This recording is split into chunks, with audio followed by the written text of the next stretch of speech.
Informatics میں خوش آمدید۔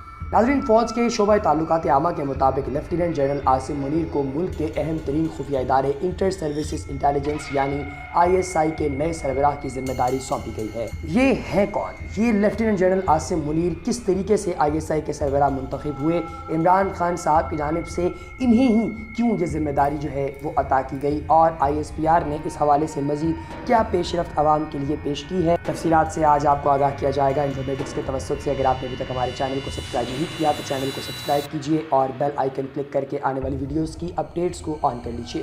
ناظرین، lieutenant general Asim Munir Pakistan military academy کے فارغ التحصیل نہیں ہیں، بلکہ انہوں نے آفیسرز ٹریننگ سکول سے فوج کی فرنٹیئر فورس ریجمنٹ میں کمیشن حاصل کیا تھا۔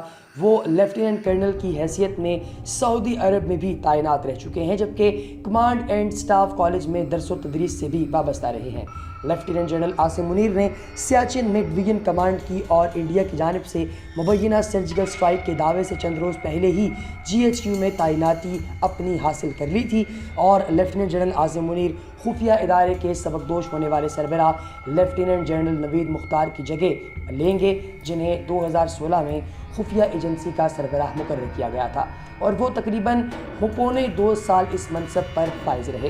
ناظرین، آپ کو یہ بھی بتاتے چلیں کہ لیفٹیننٹ جنرل عاصم منیر رواں برس جولائی میں ہونے والے عام انتخابات کے دوران فوج کے ہی ایک اور انٹیلیجنس ادارے MI کے سربراہ تھے۔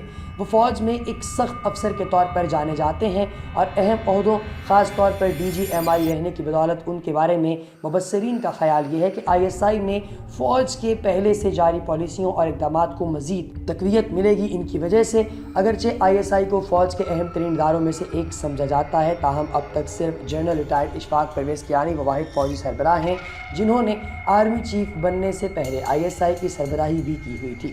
کیا ISI کے سربراہ کی تبدیلی سے ادارے کی پالیسی پر کوئی فرق پڑتا ہے؟ اس سوال کا جواب دیتے ہوئے سابق سیکرٹری دفاع لیفٹیننٹ جنرل آصف یاسین کا کہنا تھا کہ فوج کی پالیسی سربراہان کی تبدیلی سے نہیں بدل سکتی۔ BBC سے بات کرتے ہوئے انہوں نے کہا کہ پاکستان میں بہت کم ادارے ایسے ہیں جو ایک ادارہ جاتی پالیسی کو فالو کرتے ہیں۔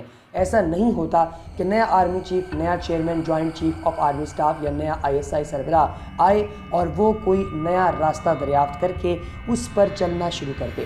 یہاں مربوط قومی حکمت عملی کے تحت راستہ اختیار کیا جاتا ہے، اور ہر ایک فوج اور ISI کا حصہ ہونے والا جو شخص آتا ہے وہ اسی سسٹم کے تحت چلتا ہے۔ اس لیے پالیسی میں کوئی بڑی تبدیلی نہ تو نیا سربراہ لا سکتا ہے اور نہ ہی وہ لاتا ہے۔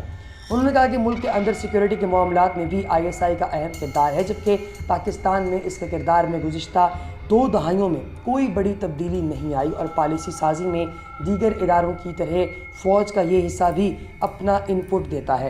یہ ایجنسی پالیسی ڈرائیور ایسی مرتب نہیں کرتی پالیسی جس کو پاکستان کی سلامتی کے حوالے سے کوئی بھی ایسا خطرہ درپیش ہو سکتا ہے، اور اس کی انپٹ پر حکومتی پالیسی بنائی جاتی ہے۔ اور ISI کی جانب سے سیاست میں مداخلت کے الزامات کے حوالے سے سوال کا جواب دیتے ہوئے انہوں نے کہا کہ سیاست میں یہ مداخلت دنیا بھر میں ہوتی ہے، کہیں کم اور کہیں زیادہ، لیکن وقت گزرنے کے ساتھ پاکستان سمیت دنیا بھر میں سیاست میں فوج کے کردار میں کمی آ رہی تھی اور آ رہی ہے۔ ناظرین، اس کے ساتھ ہی ساتھ انہوں نے کہا کہ اس کی وجہ سے جمہوریت مضبوط ہو رہی ہے۔ فوج میں عام طور پر یہ تاثر ہے کہ ڈائریکٹر جنرل ملٹری آپریشنز یعنی DGMO اور ڈائریکٹر جنرل ملٹری انٹیلیجنس یعنی DGMO کو فوجی سربراہ کے قریب ترین سمجھا جاتا ہے۔ تجزیہ کار کہتے ہیں کہ اس سے یہ تاثر بھی ملتا ہے کہ وزیر اعظم آرمی چیف کے قریبی افسران میں سے ایک کو اس عہدے پر تعینات کرتے ہیں۔ واضح رہے کہ DG ISI کے تقرری وزیر اعظم کی ثوابدید ہے، اور یہ ادارہ بھی قانون کے تحت وزیر اعظم کے ماتحت ہے۔ اسی طرح سے DG ISI وزیر اعظم اور فوجی سربراہ دونوں کو ہی جواب دہ ہوتا ہے۔ خیال رہے کہ وزیر اعظم عمران خان اپنے دور حکومت میں 2 بار فوجی سربراہ کا انتخاب بھی کریں گے، اور موجودہ آرمی چیف 2019 میں ریٹائر ہوں گے، جبکہ ان کی جگہ آنے والے فوجی سربراہ 2022 میں ریٹائر ہوں گے۔ ناظرین، DG ISI کتنا طاقتور شخص ہے یہ آپ کو ہم اس طریقے سے بتائیں گے کہ ملٹری انٹیلیجنس یعنی MI کا تعلق براہ راست دشمن فوج اور اس کی سرگرمیوں کے ساتھ ہے، لیکن مبصرین کے مطابق ISI سیاسی اور عسکری دونوں سطح پر کام کرتی ہے اور اپنا انپٹ دیتی ہے۔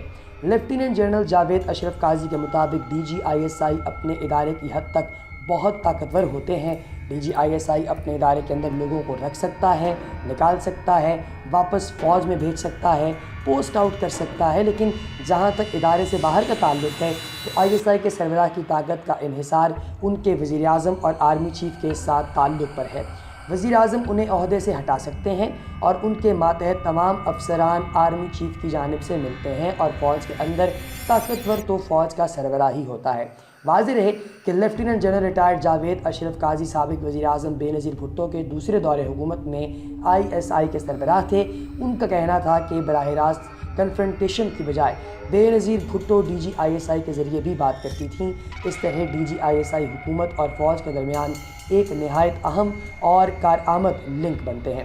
ناظرین، اسی طریقے سے آپ کو ہم یہ بھی بتاتے چلیں کہ لیفٹیننٹ جنرل عاصم منیر جو ہیں وہ اس وقت ISI کے نئے چیف جو ہیں وہ تعینات ہوئے ہیں، اور ان کو سرکاری طور پر جو ہے وہ تعینات کیا گیا ہے۔ فوج کے شعبہ تعلقات عامہ کے مطابق فوج میں بڑے پیمانے پر تقرر اور تبادلے کر دیے گئے ہیں، جبکہ حال ہی میں ترقی پانے والے لیفٹیننٹ جنرلز کو ان کی نئی ذمہ داریاں سونپ دی گئی ہیں۔ ISPR کا کہنا ہے کہ لیفٹیننٹ جنرل عاصم منیر کو ISI کا چیف مقرر کر دیا گیا ہے، اور ترجمان کے مطابق lieutenant general Nadeem Zaki corps commander Mangla تعینات کیے گئے ہیں۔ Corps commander Peshawar lieutenant general Shaheen Mazhar کو لگایا گیا ہے، جبکہ lieutenant general Abdul Aziz military secretary GHQ ہوں گے۔ ISPR کے مطابق lieutenant general Muhammad Adnan vice chief of general staff اور لیفٹیننٹ جنرل وسیم اشرف کو IG آرمز کا قلمدان سونپ دیا گیا ہے۔ فرنٹیئر فورس ریجمنٹ کے لیفٹیننٹ جنرل عاصم منیر موجودہ director general military intelligence MI ہیں، اور اس سے پہلے انہوں نے سیاچن میں ڈویژن کمانڈ کی ہے۔ وہ آپریشنل ایریا میں بریگیڈ کی کمانڈ سنبھال چکے ہیں۔ عاصم منیر پاکستان ملٹری اکیڈمی یعنی PMA کے فارغ التحصیل نہیں، بلکہ انہوں نے آفیسرز ٹریننگ اسکول سے فوج میں کمیشن حاصل کیا تھا۔ خیال رہے کہ 28 ستمبر کو پاک فوج کے 6 میجر جنرل کو لیفٹیننٹ جنرل کے عہدے پر ترقی دے دی گئی تھی۔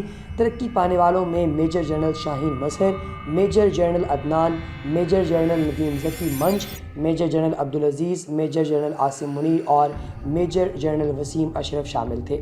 واضح رہے کہ پاکستان کے اہم ترین خفیہ ادارے انٹر سروسز انٹیلیجنس یعنی ISI کے سربراہ لیفٹیننٹ جنرل نوید مختار کی مدت ملازمت 1 اکتوبر کو مکمل ہو گئی تھی۔ نوید مختار کو موجودہ آرمی چیف نے عہدہ سنبھالنے کے بعد 2016 میں خفیہ ایجنسی کا سربراہ مقرر کیا تھا۔ وہ اس سے پہلے کور کمانڈر کراچی تعینات تھے۔ چند روز قبل وزیر اعظم عمران خان سے گزشتہ ہفتے army chief general Qamar Javed Bajwa اور سبکدوش ہونے والے DGISI نے ملاقات کی تھی، جس میں ادارے کے نئے سربراہ سے متعلق تفصیلی بات چیت کری گئی تھی۔ ناظرین، اس حوالے سے آپ کو یہ بھی بتاتے چلیں کہ lieutenant general Asim Munir military intelligence سے لے کر ISI کی سربراہی تک بہت سارے معاملات کو نمٹا کر یہاں تک پہنچے ہیں، اور ان کی جو تعیناتی ہے اس حوالے سے کسی بھی شخص کا کوئی بھی تجزیہ جو ہے وہ مکمل نہیں ہو سکتا۔ یہ کون ہے یہ آپ کو ہم بتائے دیتے ہیں کہ لیفٹیننٹ جنرل عاصم منیر بنیادی طور پر ہیں کون۔ ناظرین، ایک ادارہ ہے جس کو کہتے ہیں تسنیم خبر رساں ادارہ، یہ اس کی رپورٹ کے مطابق عاصم منیر پاکستان ملٹری اکیڈمی یعنی PMA کے فارغ التحصیل نہیں، بلکہ ڈائریکٹ انہوں نے آفیسرز ٹریننگ اسکول سے کمیشن حاصل کیا تھا۔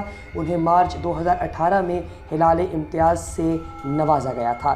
اسی طریقے سے آپ کو یہ بھی بتاتے چلیں کہ 28 ستمبر کو پاک فوج کے 6 میجر جنرلز کو لیفٹیننٹ جنرلز کے عہدے پر ترقی دے دی گئی تھی، جن میں major general Shaheen Mazhar, major general Nadeem Zaki, major general Abdul Aziz, major general Asim Munir, major general Adnan اور میجر جنرل وسیم اشرف کو لیفٹیننٹ جنرل بنایا گیا تھا۔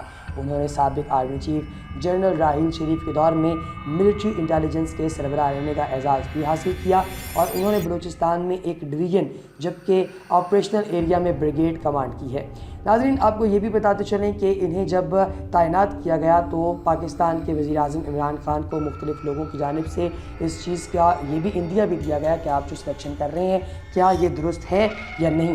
تو اس پر عمران خان صاحب نے اپنی طرح یہ کہا کہ انہوں نے لیفٹیننٹ جنرل کو 25 اکتوبر کو ان کی مدت ملازمت پوری کرنے کے بعد جب ریٹائر کرنا ہے تو اس کے بعد جس شخص کے کردار کا ذکر کیا جائے وہ لیفٹیننٹ جنرل نوید مختار ہی ہو، کیونکہ وہی پاکستان میں اس وقت قابل ہیں جن کو کہ پاکستان کی اس ملٹری انٹیلیجنس سروس کا سربراہ مقرر کیا جا سکتا ہے، کیونکہ ان کی کارکردگی بہترین ہے اور جنرل باجوہ نے اپنی ذاتی ترجیح یا تعلق کو بھی سامنے نہیں رکھا اور اس کے اثرات پوری فوج پر نمایاں طور پر نظر آ رہے ہیں۔ اور یہ بھی کہا گیا کہ ڈی جی ملٹری انٹیلیجنس کے طور پر لیفٹیننٹ جنرل عاصم منیر نے ISI کی بڑی معاونت کی ہے اور اس میں کوئی شک نہیں کہ وہ ISI میں جب آئیں گے تو ایک درخشاں باب کا آغاز کریں گے۔